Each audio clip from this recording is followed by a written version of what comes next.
देखो, सबसे पहले एक चीज है कि क्लास में हम बार बार इस चीज को रिपीट करते हैं, ठीक है ना। डिसिप्लिन डिसिप्लिन पे हमारा बहुत खास फोकस रहता है। तुम बाहर में कुछ करो या हम कुछ करें, डिसिप्लिन यहाँ पे बहुत ज्यादा अनिवार्य है। डिसिप्लिन नहीं रहेगा, नहीं पढ़ पाओगे, ना हम पढ़ा पाएंगे। एकदम हर वक्त डिसिप्लिन है, जब तक ये हमारे पास हो डिसिप्लिन का, हम खुद डिसिप्लिन वाला आदमी है। ये बात को समझ लेना। पहला चीज, आज से जो तुम्हारा क्लास है वो बहुत सीरियस चलेगा। हाँ, आज से सीरियस चलेगा क्लास, क्योंकि अब समय नहीं है भाई, ठीक है। और 2024 भी आ चुका है, बात को समझ पा रहे हो। और 2024 भी आ चुका है, तो सोच रहे हैं कि 2024 बेहतर तुम्हारा भी हो, हमारा भी हो, सबका हो। तो आज से क्लास सीरियस होगा। एक जो चीज डिसिप्लिन, जैसे जैसे बोले उस तरह से क्लास में करना है। लेकिन आज क्या है, रिपीट कर देते हैं। थोड़ा सा डिस्टर्ब चल रहा था कुछ दिनों से, हमारा भी एग्जाम चल रहा था, लेकिन आज पुरानी बातों को रिपीट कर देते हैं। लेकिन पुरानी बातों को रिपीट करेंगे एक उम्मीद के साथ कि तुम पिछले समझे हुए हो और यहाँ पे आज समझने का कोशिश करोगे।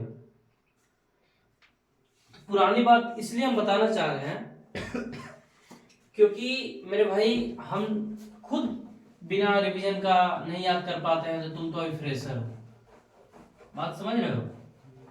तो इसलिए आज यहाँ पे पहले हम क्या बताए थे,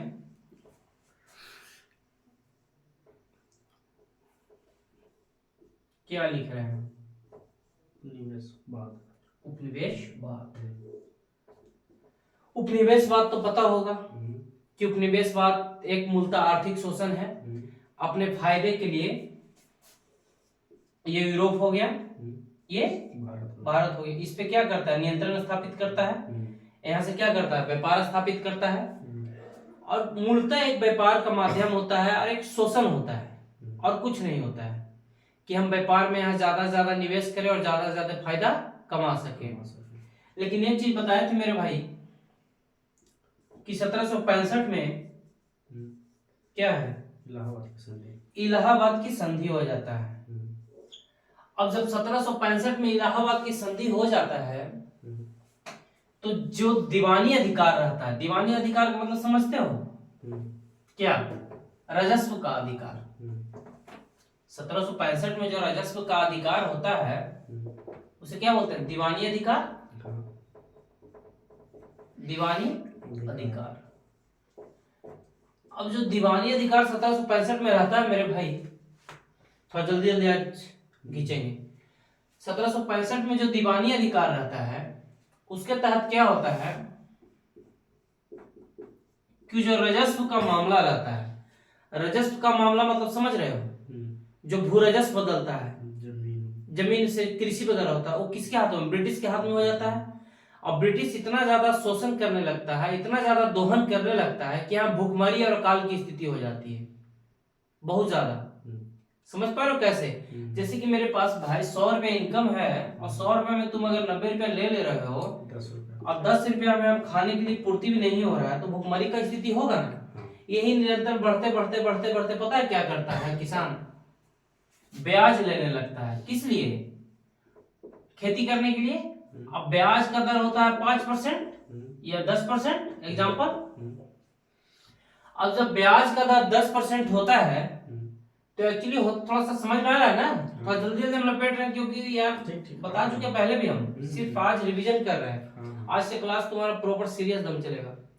अब जब 10%, जैसे कि 100 रुपया का ब्याज हुआ 10%, तो एग्जाम्पल 110 रुपया हो गया, ठीक है।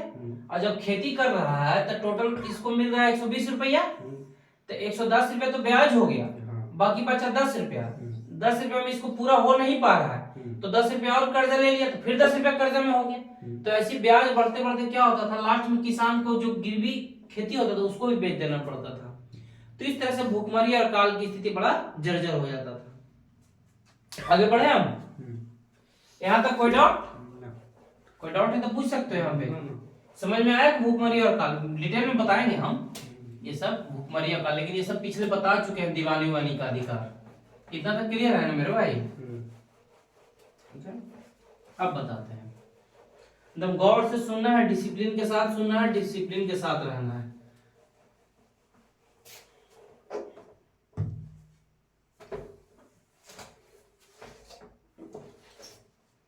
अब देखो एक्चुअली क्या हम बता रहे थे, उपनिवेशवाद। उपनिवेशवाद, उपनिवेशवाद क्या है? मूलतः एक आर्थिक शोषण है। बात को समझ पा रहे हो? लेकिन अपना आर्थिक शोषण के चलते क्या होता है, यहाँ पे स्थानीय राजा भी रहते हैं भारत में। एग्जाम्पल में बताओ, बंगाल में कौन था? मुर्शिद कुली खान। हैदराबाद में निजाम, ठीक है। अब यहाँ पे आर्थिक तो क्या करता है, राजनीतिक हस्तक्षेप भी करता है, करता है ना? बात को समझ रहे हो? राजनीति किसे कहते हैं? नहीं समझ पा रहे हो? राजनीतिक मतलब लड़ाई झगड़ा यहाँ पे होता है, जो कि प्लासी का युद्ध होता है, बक्सर के युद्ध, सब क्या है? राजनीतिक हस्तक्षेप। सामाजिक हस्तक्षेप, सामाजिक हस्तक्षेप मतलब समझ रहे हो क्या? मतलब कि जो समाज होता है उसमें हस्तक्षेप करना। अरे भाई ये तो समाज लिखा हुआ है, तो वही चीज बोल दिए। मतलब जैसे कि सती प्रथा को खत्म करता है, विधवा विवाह को खत्म करता है।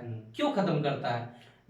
लोअर कास्ट को बढ़ावा देता है थोड़ा सा। क्यों देता है? क्योंकि ये सब बढ़ेंगे, पुरानी रीति रिवाज से हटेंगे तो हमारे सामान को क्या परचेज यानी खरीदेंगे। बात को समझ पा रहे हो इतना तक? तो सेम वही केस यहाँ पे है मेरे भाई। इतना तक समझ में आ गया? लेकिन उपनिवेशवाद जो है मूलतः एक आर्थिक शोषण है। आर्थिक शोषण कहने का मतलब समझ पा रहे हो कि मतलब जितना से जितना ज्यादा फायदा कमा सके। अब वो फायदा के चलते क्या करता है, यहाँ पे सामाजिक, वही जो जींस वाला मैटर है कि जब तक पैजामा कब त्यागोगे आप, जब तक आप जींस को, मतलब पैजामा पहले धोती कुर्ता पहनता था लोग, लेकिन वो जो जींस को अच्छे नजरिए से कब देखेगा, जो पैजामा को त्यागेगा। तो पैजामा के त्यागने के लिए कुछ ना कुछ तिगड़म ब्रिटिश अपनाता है, अपने कल्चर को कहता है हमारा कल्चर बेस्ट है। कोई भी स्टूडेंट क्लास में जब पढ़ने जाएगा तो टीचर अपने आप को बेस्ट साबित करने की कोशिश करेगा, तभी तो भीड़ जुटेगा ना। तो सेम वही केस है यहाँ पे, एकदम बेसिक एग्जांपल समझते जाना है। आगे बढ़ते हैं। आज हम हर चीज को जल्दी हम ले जा रहे हैं क्योंकि कल से ना अंदर मसीह उधर स्टार्ट होगा। क्योंकि भाई हम थोड़ा सा एग्जाम को लेकर डिस्टर्ब थे, इसलिए वीडियो भी नहीं आ पा रहा था। ओके, और क्लास भी नहीं चल रहा था, दोनों चीज नहीं हो रहा था।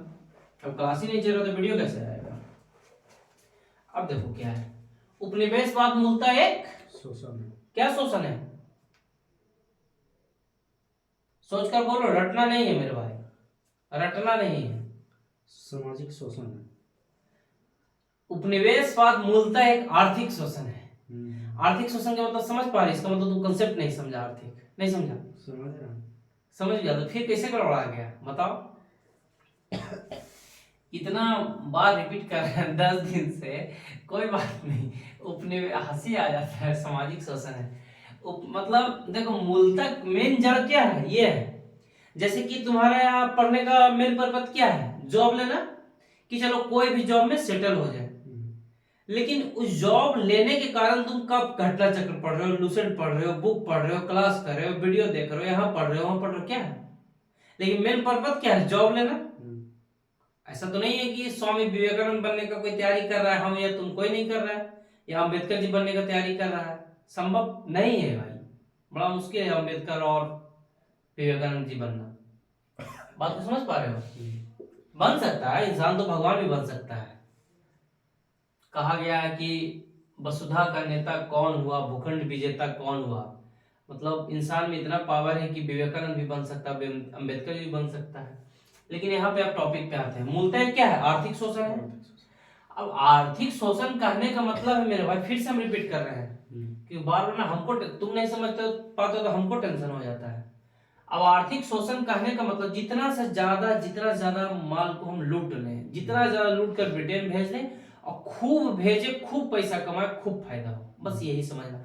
ये आर्थिक शोषण के कारण ही सामाजिक हस्तक्षेप, सामाजिक राजनीतिक हस्तक्षेप सब होता है। आगे समझा देंगे, ठीक है? लेकिन ये आर्थिक शोषण समझना जरूरी है। सामाजिक उमाजिक तो बाद में भी समझाएंगे, लेकिन ये समझ में आया या हाँ या ना? यस या नो? हाँ बात ये नहीं कि प्रेशर में कहाँ देना है, ऐसे इसका यूज नहीं है, सिर्फ इसका कॉन्सेप्ट।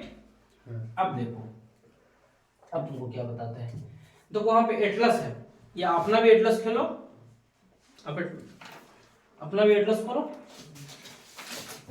अपना एटलस खोलो, भारत का मैप खोलो, इंडिया फर्स्ट में ही होगा, इंडिया।